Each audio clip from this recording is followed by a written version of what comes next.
శీతలామాత వ్రత కథ. శీతలామాత ఎంతో శక్తివంతమైన దేవత.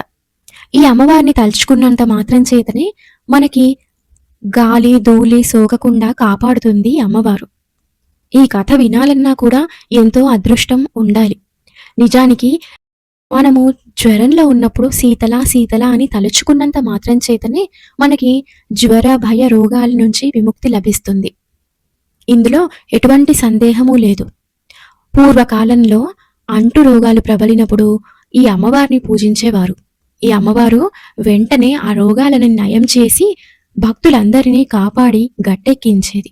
ఇంతటి శక్తివంతమైన దేవత శీతలామాత.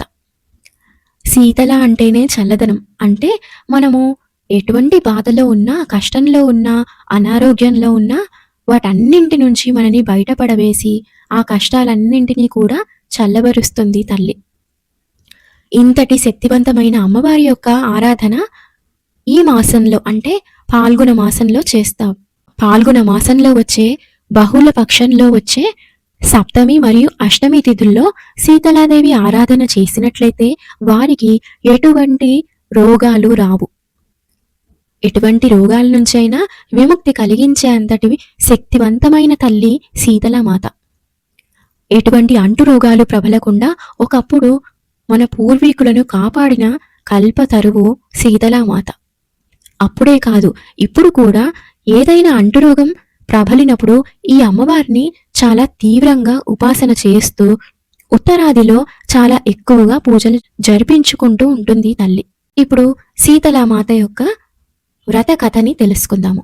ఒకప్పుడు ఒక గ్రామంలో ఒక బ్రాహ్మణ కుటుంబం నివసించేది. ఆ బ్రాహ్మణ కుటుంబం ఎంతో సంపన్నులు, ధనవంతులు. అయితే ఆ ఇంట్లో ఉండే స్త్రీ అపరిశుభ్రంగా మరియు ఏ నియమాలు పాటించకుండా ఉండేది.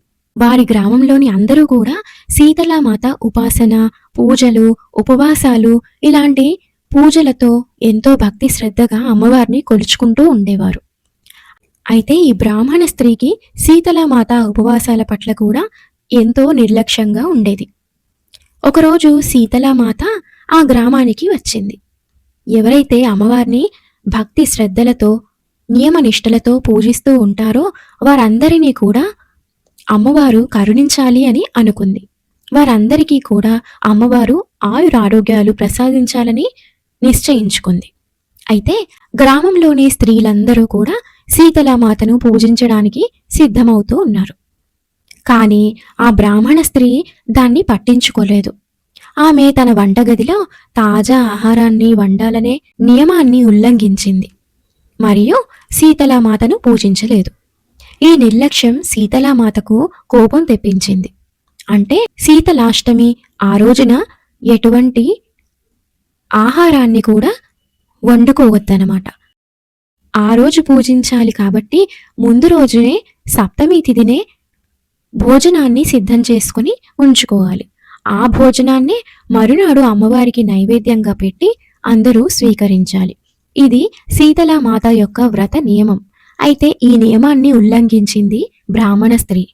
శీతలామాత ఆ బ్రాహ్మణ స్త్రీ ఇంట్లోకి ప్రవేశించి ఆమె పిల్లలకు మసూచి అంటే శీతల రోగాన్ని వదిలింది. ఆ ఇల్లంతా దుఃఖం మరియు బాధతో నిండిపోయింది. ఈ విపత్తు ఎందుకు జరిగిందో ఆ బ్రాహ్మణ స్త్రీకి అర్థం కాలేదు. శీతలామాతను పూజించడంలో ఆమె నిర్లక్ష్యంగా వ్యవహరించిందని, అందుకే దేవత కోపం వారిపైన పడిందని ఆమె భర్త ఆమెకు సలహా ఇచ్చాడు. ఆ బ్రాహ్మణ స్త్రీ తన తప్పును గ్రహించి వెంటనే పశ్చాత్తాపపడింది.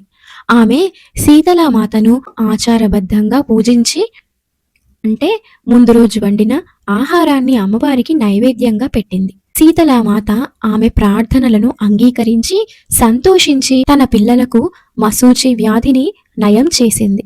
అప్పటి నుండి బ్రాహ్మణ స్త్రీ శీతల సప్తమి నాడు మాతృదేవతకు ఆచారబద్ధంగా పూజలు చేయాలని నిశ్చయించుకుంది.